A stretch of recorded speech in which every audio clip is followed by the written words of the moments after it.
वाराणसी के श्रृंगार गौरी ज्ञानवापी मस्जिद मामले में जिला अदालत ने सुनाया बड़ा फैसला। अदालत ने हिंदू फरीक की जानिब से श्रृंगार गौरी में पूजा का हक मांगने की दरख्वास्त को करार दिया काबिल समाअत और इसकी मुखालफत करने वाली मुसलमान फरीक की दरख्वास्त की मुस्तरद। अब केस की अगली समाअत 22 सितंबर से।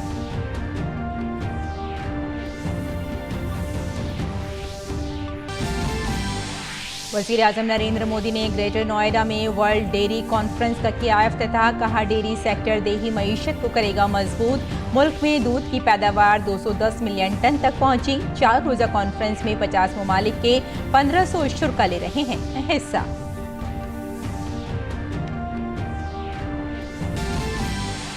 दिल्ली, एनसीआर, पंजाब और हरियाणा में एनआईए के छापे। दहशतगर्द गिरोहों और गुंडों से राब्ते के मामले में एनआईए ने की छापेमारी। एजेंसी को सिद्धू मूसावाला कत्ल तहकीकात मामले में हासिल हुई थी खुफिया मालूमात।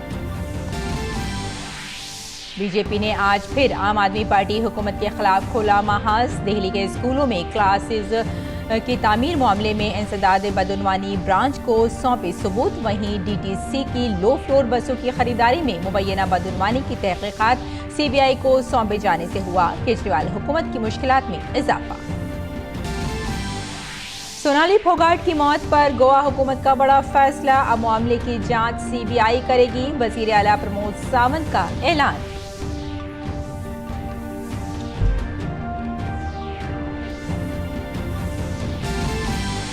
19 साला हस्पानवी tennis star Carlos Alcaraz Garfia ने रकम की तारीख। यूएस ओपन के नए चैंपियन बने। फाइनल में नॉर्वे के कैस्पर रूड को दी शिकस्त।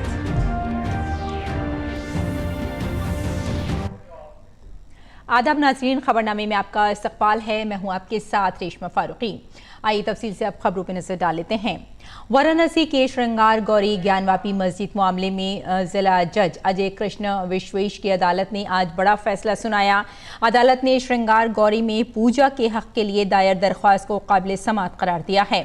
हिंदू फरीक की जानिब से ज्ञानवापी कॉम्प्लेक्स में वाक़ई श्रृंगार गौरी समेत दीगर मजहबी मकामात पर बाकायदा पूजा करने की इजाज़त देने का मुतालबा किया गया था। साथ ही मुस्लिम फरीक ने इस केस को खारिज करने का मुतालबा करते हुए कहा था कि ये अदालत में काबिल समाअत नहीं है। अदालत ने अपने फैसले में कहा है कि इस मामले की समाअत कोड ऑफ सिविल प्रोसीजर के ऑर्डर 07 रूल 11 के तहत की जा सकती है। हिंदू फरीक के वकील विष्णु शंकर जैन ने कहा कि अदालत ने हमारी दलील कबूल कर ली है। मुस्लिम फरीक की दरख्वास्त मुस्तरद कर दी है। अदालत ने कहा कि दरख्वास्त काबिल समाअत है। अब इस केस की अगली समाअत 22 सितंबर को होगी।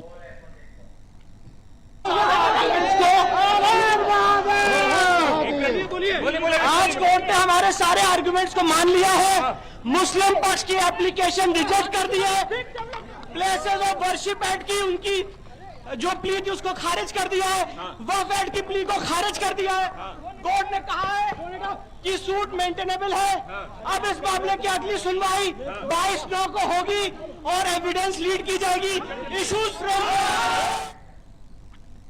दरख्वास्त गुजार सोहनलाल आर्या ने कहा कि ये हिंदू बिरादरी की जीत है। आज ज्ञानवापी मंदिर का संग बुनियाद रखने का दिन है। हम लोगों से अमन बरकरार रखने की अपील करते हैं। आगे यह कह कि 1991 तो यहाँ लागू नहीं होता, वक्फ बोर्ड लागू नहीं होता, लिहाजा मंदिर समर्थकों की विजय होगी। हम हर्षित हैं, हिंदू समाज हर्षित है, कि समाज सनातन धर्मी हर्षित है और पूरा उत्तर प्रदेश हर्षित है। आगे कार्बन डेटिंग की मांग होगी। मंदिर के जितने भी साक्ष्य हैं, जितने भी दीवार जिसमें से बाबा शिवलिंग, उनको दीवार तोड़ करके बिल्कुल साज ताकि नंदी और बाबा बात कर सके।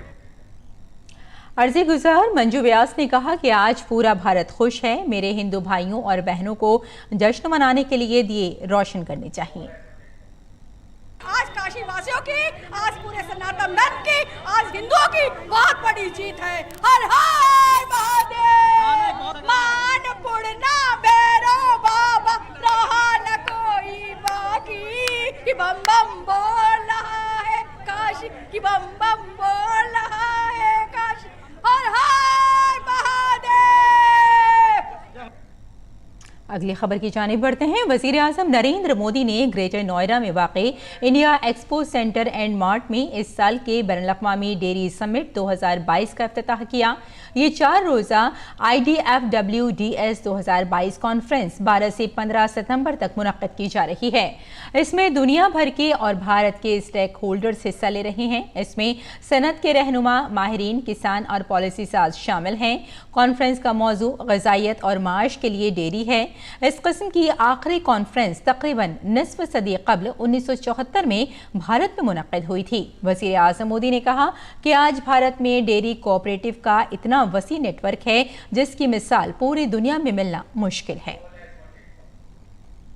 भारत के डेयरी सेक्टर की यूनिकनेस आपको अन्य जगह पर शायद ही कभी कहीं मिल जाए।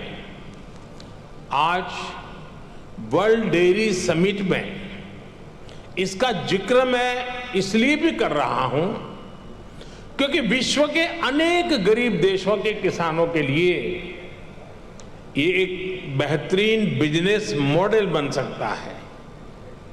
आज भारत में डेयरी कोऑपरेटिव का एक ऐसा विशाल नेटवर्क है जिसकी मिसाल पूरी दुनिया में मिलना मुश्किल है।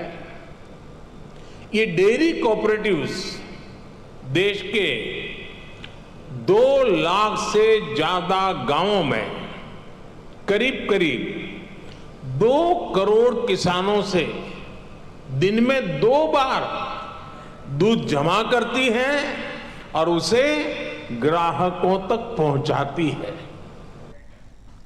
वज़ीर आज़म मोदी ने कहा कि भारत के डेयरी सेक्टर में ख़वातीन की ताकत की शिरकत काबिल ज़िक्र है। उन्होंने कहा कि भारत के डेयरी सेक्टर की हकीकी रहनुमा ख़वातीन हैं। भारत के डेयरी सेक्टर में विमेन पावर 70% वर्कफोर्स का प्रतिनिधित्व करती हैं। भारत के डेयरी सेक्टर की असली कर्णधार विमेन्स हैं, महिलाएं हैं। इतना ही नहीं, भारत के डेयरी कोऑपरेटिव्स में भी 1/3 से ज्यादा सदस्य महिलाएं ही हैं। आप अंदाजा लगा सकते हैं भारत में जो डेयरी सेक्टर 8.5 लाख करोड़ रुपए का है, जिसकी वैल्यू धान और गेहूं के कुल प्रोडक्शन से भी ज्यादा है, उसकी ड्राइविंग फोर्स भारत के ग्रामीण क्षेत्र में रहने वाली महिलाएं हैं, हमारी माताएं हैं, हमारी बेटियां हैं। वज़ीर आज़म नरेंद्र मोदी ने हाल में ही बड़ी तादाद में जानवरों में पाए जाने वाले लंपी वायरस की बीमारी का जिक्र करते हुए कहा कि मरकजी हुकूमत मुख्तलिफ रियासती हुकूमतों के साथ मिलकर इस पर काबू पाने की कोशिश कर रही है। पिछले कुछ समय में भारत के अनेक राज्यों में लंपी नाम की बीमारी से पशुधन की क्षति हुई है। विभिन्न राज्य सरकारों के साथ मिलकर केंद्र सरकार इसे कंट्रोल करने की पुरजोश कोशिश कर रही है। हमारे वैज्ञानिकों ने लंपी स्किन डिसीज की स्वदेशी वैक्सीन भी तैयार कर ली है। वैक्सीनेशन के अलावा जांच में तेजी लाकर पशुओं की आवाजाही पर नियंत्रण रखकर उस बीमारी को काबू करने की कोशिश की जा रही है। इससे कबल वज़ीर आज़म नरेंद्र मोदी ने एक नुमाइश का दौरा भी किया जिसमें दूध की पैदावार और मुतालिका तकनीक का मुजाहरा किया गया। वज़ीर आज़म मोदी ने माहिरीन से दूध की पैदावार के शोबे में होने वाली इख्तरात के बारे में मालूमात हासिल की।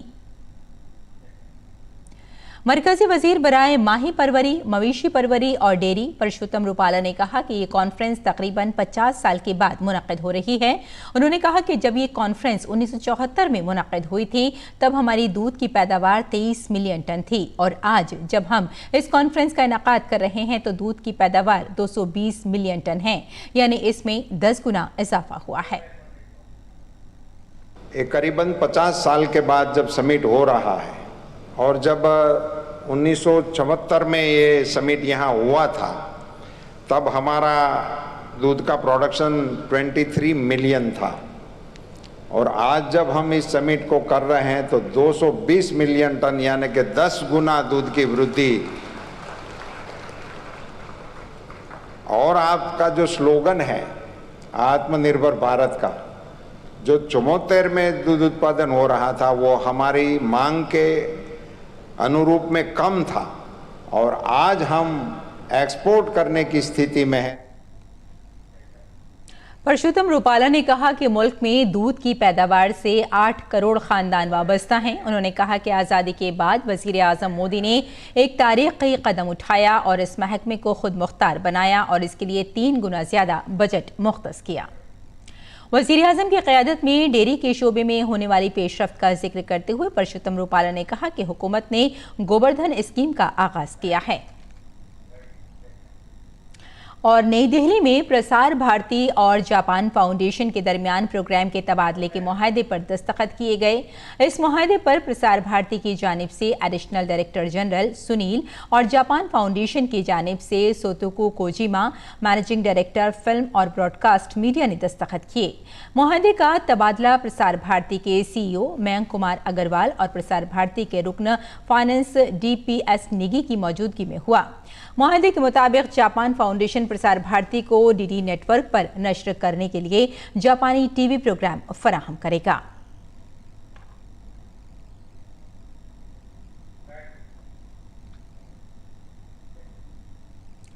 और नेशनल इन्वेस्टिगेशन एजेंसी यानी NIA मुश्तबा दहशतगर्द गिरोहों और गैंगस्टर से मुताल्लिक़ मामलों में दिल्ली, NCR, पंजाब, हरियाणा और राजस्थान में मुख्तलिफ मकामात पर छापेमारी कर रही है। एजेंसी को पंजाबी गुलकार सिद्धू मूसेवाला कत्ल केस की तहकीकात में ऐसी खबर मिली थी कि गैंगस्टर और दहशतगर्दों के दरमियान साज़बाज़ है। NIA ने गोल्डी बरार, लॉरेंस बिश्नोई और भामभैया गैंग के ठिकानों पर छापे मारे। दोनों गैंग्स के रवाबित पाकिस्तान, कनाडा में बैठे खालिस्तानी दहशतगर्दों और पाकिस्तानी खुफिया एजेंसी ISI से भी हैं, जो इन गैंग्स को हथियार पहुंचाने में मदद करती है। असम से 2 मुश्तबा दहशतगर्दों को गिरफ्तार किया गया। पुलिस ने मोरीगांव जिले में अंसारुल्लाह बंगला टीम ABT से ताल्लुक़ रखने वाले 2 मुश्तबा दहशतगर्दों को गिरफ्तार किया है। गिरफ्तार मुश्तबा दहशतगर्दों की शनाख्त मुसद्दिक हुसैन और इकरामुल इस्लाम के नाम से हुई है। इकराम एक इमाम है और उसे नागौन जिले से गिरफ्तार किया गया है। इस दौरान रियासती पुलिस ने हुसैन को मोरीगांव जिले के मोयराबाड़ी इलाके से गिरफ्तार किया। गुज़श्ता माह मोरीगांव जिला पुलिस ने मजहबी तालीमी इदारे के अहाते में दहशतगर्दी के एक मॉड्यूल का पर्दाफाश किया। आइमा और मदरसे के असातिज़ा समेत तकरीबन 40 अफराद को दहशतगर्द तंजीमों से रवाबित के इल्ज़ाम में गिरफ्तार किया गया है। CBI अब सोनाली फोगाट की मौत के मामले की तहकीकात करेगी। गोवा के वज़ीर आला प्रमोद सावंत ने आज ये ऐलान किया। उन्होंने कहा कि सोनाली फोगाट की बेटी यशोधरा फोगाट के मुतालबे पर रियासती हुकूमत ने उसे CBI के हवाले करने का फैसला किया है। यह काबिल जिक्र है कि सोनाली फोगाट को 23 अगस्त को गोवा के एक रेस्तरां में कत्ल कर दिया गया था। इस रेस्तरां से अस्पताल ले जाया गया। अस्पताल में डॉक्टरों ने उसे मुर्दा करार दे दिया। अब तक गोवा पुलिस ने इस मामले में सोनाली के PA सुधीर संगवान और उसके साथी सुखविंदर को गिरफ्तार किया है। इस मामले में सोनाली फोगाट की बेटी यशोधरा फोगाट ने वजीर आजम नरेंद्र मोदी को खत लिखा था और सोनाली फोगाट केस की जांच CBI से कराने का मुतालबा किया था। सोनाली फोगाट के केस की इन्वेस्टिगेशन इज गोइंग ऑन, लेकिन मैं इसके ऊपर कहते वक्त मुझे लगता है कि लोगों की डिमांड है वहाँ से कंटिन्यूसली कि ये केस CBI के पास देने चाहिए। उनकी बेटी की भी डिमांड थी। हमें उस केस में हमारे पुलिस के ऊपर पूरा भरोसा है और डेफिनेटली ये बहुत अच्छी तरह से इन्वेस्टिगेशन कर रहा है। बहुत अच्छे क्लूज भी उनको मिले हैं, लेकिन लोगों की डिमांड ध्यान में रखते हुए और उनके बेटी की कंटिन्यूसली डिमांड ध्यान में रखते हुए मैंने प्रेस मीडिया में भी बाकी भी मुझे रिक्वेस्ट की है कि वो CBI के पास दे देना चाहिए, और फिर आज हम वो केस CBI के पास दे रहे हैं। बीजेपी दिल्ली की केजरीवाल हुकूमत को लगातार घेर रही है। बीजेपी ने लोकायुक्त से पहले ही दिल्ली के स्कूलों में कमरों की तामीर में बड़े घपले की शिकायत की है। साथ ही सीबीएसई की रिपोर्ट भी सामने आई है। इस मामले में दिल्ली बीजेपी के लीडरों ने एंटी करप्शन ब्यूरो के दफ्तर जाकर सबूतों का रिकॉर्ड सौंपा है। दिल्ली बीजेपी के तर्जुमान हरीश खुराना का कहना है कि दिल्ली की केजरीवाल हुकूमत ने स्कूलों में कमरों की तामीर में बड़ा घपला किया है। दिल्ली भाजपा के प्रवक्ता हरीश खुराना हमारे साथ है। हरीश, क्या क्या शिकायत की है और ये पूरा मामला? देखिए, आज से 2 साल पहले हम सबको याद होगा, हम भारतीय जनता पार्टी ने स्कूल के कमरों में घोटाला सामने लेके आए थे। उस वक्त हमने कंप्लेन की थी सीबीसी के अंदर, कंप्लेन की थी एसीबी के अंदर, कंप्लेन की थी हमने लोकायुक्त के अंदर। सीबीसी की कंप्लेन आपके सामने आ चुकी है और उसमें तमाम खामियां पाई गई। लोकायुक्त का जो मामला है वो ऑलरेडी चल रहा है और 20 अक्टूबर की डेट है और चीफ सेक्रेटरी को रेफर कर दी गई है। आज हम एसीबी में आए हैं। मेरे साथ कपिल मिश्रा जी हमारे जो भाजपा नेता हैं और नीलकंठ बख्शी जी, हम तीनों जो हमारी जो कंप्लेन थी उसके ऊपर हमने तमाम जो हमारे पास दस्तावेज हैं वो सबमिट कराने और अपना बयान रिकॉर्ड करवाने आए थे। और हम उम्मीद करते हैं कि जो एक कमरा, घर का कमरा 5 लाख में बन जाता है, वो लगभग जो आज जांच में पता लग रहा है लगभग 35 लाख रुपए में कमरा बन रहा है। तो ये जो लूट है बच्चों के कमरों के नाम पे, बच्चों के शिक्षा के नाम पे जो ये खुली लूट की सरकार कर रही है, उसका हम पर्दाफाश निश्चित तौर पे करेंगे और उम्मीद करेंगे कि जो जांच एजेंसी है जल्द से जल्द पे कार्रवाई करते हुए आगे करें। आज जो आपने सबूत सौंपे हैं, इसमें क्या क्या जिक्र किया गया और कुल कितने बड़े घोटाले का आरोप लगा? तमाम जो खामियां हैं जो काफी हद तक सीबीसी में जो हमारी जो कंप्लेन थी सीबीसी में सामने आ चुकी है। एक कमरा, जो घर का कमरा 5 लाख में बन जाता है और 33 लाख में बना। बहुत सारे टेंडर जो है वो ओरल अप्रूवल में बने, 10% से ऊपर अलाउड नहीं है एक्सकेलेशन, वो आपने बिना टेंडर के किया। और जो एक्सकेलेशन कॉस्ट हुई 25 करोड़ की अगर सेक्शन कॉस्ट है, आपने 72 करोड़ का उसको टेंडर कर दिया बिना किसी रीटेंडर के। आपने उसी ठेकेदार को जिस पे पेनल्टी लगनी चाहिए थी, आपने उसके ऊपर पेनल्टी ना लगाते हुए आपने उसको फायदा पहुंचाया। ये तमाम ऐसी चीजें जो दस्तावेज हमारे पास थे वो आज हम सबमिट कराने आए हैं और यही सब जो डॉक्यूमेंट थे उसी सीबीसी की रिपोर्ट में भी थे और सीबीसी की रिपोर्ट हमारी कंप्लेन के आधार पे सीबीसी ने ऑलरेडी उसके ऊपर संज्ञान ले चुके हैं। धन्यवाद। हरीश खुराना बता रहे थे कि किस तरह से आज दिल्ली के एंटी करप्शन ब्यूरो आए थे सबूत देने, अपना जो इन्होंने शिकायत की थी 2 साल पहले, जिसकी सीबीसी रिपोर्ट आ चुकी है। दिल्ली में जो स्कूलों में कमरे बने उसमें घोटाला हुआ है। कमरों की जो लागत है वो बहुत बढ़ चढ़कर दिखाई गई और टेंडर प्रक्रिया का पूरी तरह से पालन नहीं किया गया। ये आरोप है बीजेपी नेताओं का और इसको लेकर तमाम डॉक्यूमेंट और सबूत देने anti corruption bureau Delhi BJP के नेता आए थे। कैमरामैन मोहित के साथ शैलेंद्र मिश्र, डीडी न्यूज, दिल्ली।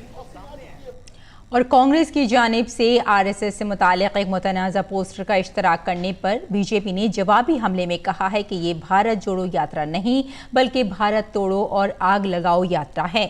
बीजेपी ने इस तस्वीर को फौरी तौर पर हटाने का मुतालबा किया। आप सब ने देखा है कि आज सुबह कांग्रेस पार्टी ने ये ट्वीट किया है। This was tweeted by the Congress party today morning for their Bharat Jodo Yatra. The picture that has been shown in this tweet is this. यह तस्वीर भारतीय जनता पार्टी आरएसएस को रिप्रेजेंट करते हुए कांग्रेस पार्टी ने ट्वीट किया है और इसमें आग जलते हुए दिखाया गया है। आगजनी का दृश्य है ये। This is nothing but instigating people for violence.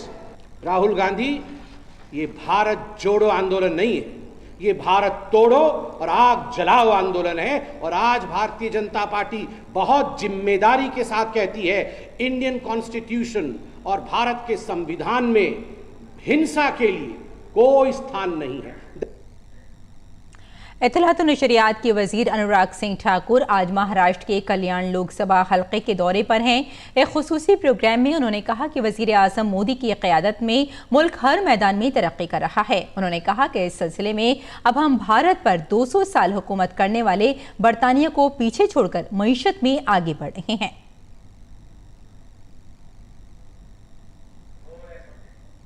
बड़ी बात तो यह है मित्रों कि जिस देश ने हमारे ऊपर 200 साल राज किया,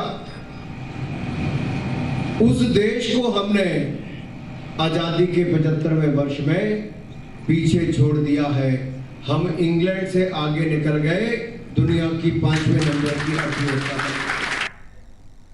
उन्होंने कहा कि आज मुल्क में वजीर आजम मोदी ने खवातीन और माशी तौर पर कमज़ोर लोगों के लिए दुनिया की सबसे खौफनाक वबा में जो सहूलत फराहम की और काम किए वो मुल्क ने देखा है। उन्होंने कहा कि आज तरक्की मुल्क के सिर्फ शहरों में ही नहीं बल्कि देहातों तक पहुँच रही है। 45 करोड़ से ज्यादा बैंक खाते नरेंद्र मोदी जी की सरकार ने 3 साल में खुलवा दिए।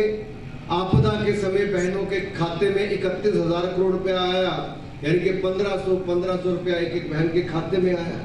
यही नहीं, रसोई गैस के सिलेंडर 12 करोड़ देने का काम उज्ज्वला योजना में मोदी सरकार ने करके बहनों के धुएं से मुक्ति दिलाने का काम किया है।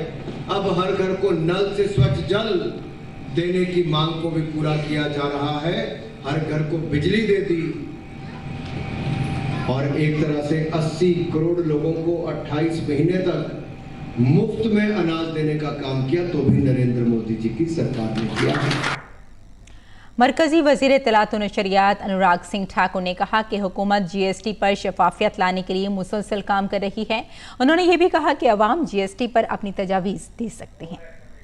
GST का जो हमारे CBIC के चेयरपर्सन है उनको मैं दूंगा भी, ताकि आप लोगों से संपर्क करके उसको सुधार किया जा सके। एक्सपोर्ट के रिफंड की आपने बात कही, हम उसको भी सुधार लाएंगे ताकि और जल्दी आपको मिल सके। और ये बहुत कम केसेस में फंसा होगा जहाँ पे कोई कॉम्प्लिकेशन होगी।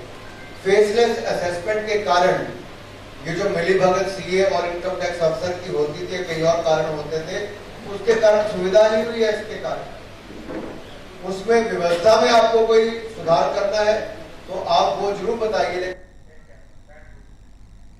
और दिल्ली हाई कोर्ट ने गैर मुतनासिब असासाजात केस में JMM लीडर और राज्यसभा MP शिबू सोरेन के खिलाफ लोकपाल की कार्रवाई पर रोक लगा दी है। लोकपाल ने 2020 में दर्ज शिकायत पर कार्रवाई करते हुए शिबू सोरेन को नोटिस जारी किया था। शिकायत में इल्ज़ाम लगाया गया है कि सोरेन और उनके ख़ानदान के अफराद ने अपने मालूम ज़राए से गैर मुतनासिब मनकूला और गैर मनकूला असासे हासिल किए हैं। लोकपाल ने CBI को हिदायत दी थी कि वो इस मामले की इब्तदाई तहकीकात करे और रिपोर्ट दर्ज करे। सेंट्रल ब्यूरो ऑफ इन्वेस्टिगेशन ने इस साल जून में लोकपाल को अपनी इब्तदाई रिपोर्ट सौंपी है। और खेल की खबरों में all India senior selection committee ने आज मीटिंग की और ऑस्ट्रेलिया में होने वाले आइंदा ICC mains T20 world cup और घर पर ऑस्ट्रेलिया और जनूबी अफ्रीका के खिलाफ T20I सीरीज़ के लिए भारत के स्काउट का इंतखाब किया है। ICC T20 वर्ल्ड कप के लिए भारतीय टीम इस तरह से है: रोहित शर्मा कप्तान, KL राहुल नायब कप्तान, Virat Kohli, Surya Kumar Yadav, Deepak Hooda, Rishabh Pant wicket keeper, Dinesh Karthik wicket keeper, Hardik Pandya, R Ashwin और विजेंद्र चहल, अक्षर पटेल, जसप्रीत बुमराह, भुवनेश्वर कुमार, हर्षिल पटेल और अर्शदीप सिंह। और साथ ही स्टैंड बाय में रखे गए खिलाड़ियों में मोहम्मद समी, श्रेयस अय्यर, रवि बिश्नोई और दीपक चहर शामिल हैं।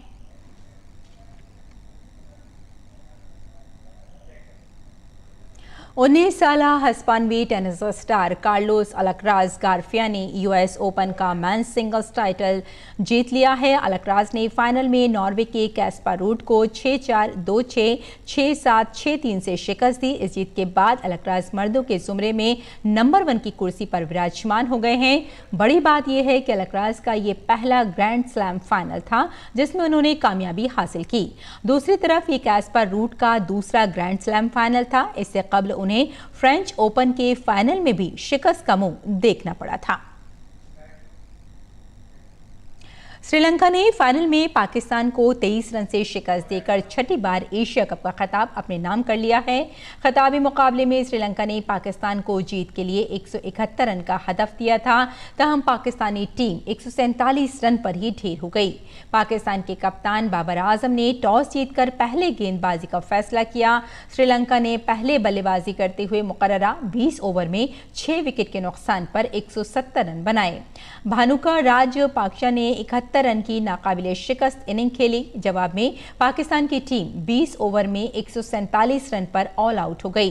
पाकिस्तान की जानिब से मोहम्मद रिजवान ने 49 गेंदों पर 55 रन बनाए। श्रीलंका की जीत के हीरो प्रमोद मधुशन और वांदो हसरंगा रहे। मधुशन ने 3 और हसरंगा ने एक ही ओवर में 3 विकेट लिए।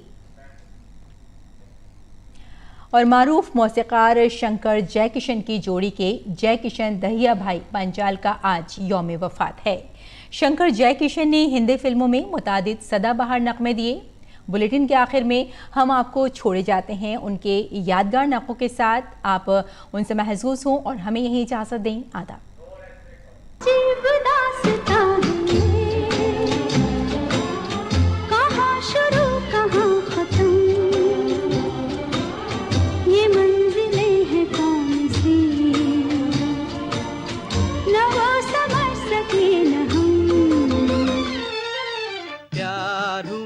इकरार हुआ है प्यार से फिर क्यों डरता है दिल। प्यार हुआ इकरार हुआ है प्यार से फिर क्यों डरता है दिल। कहता है दिल रास्ता मुश्किल मालूम नहीं है कहाँ मंजिल।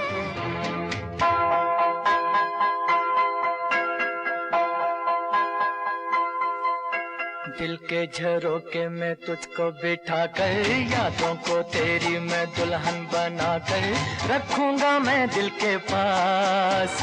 मत हो मेरी जान उदास।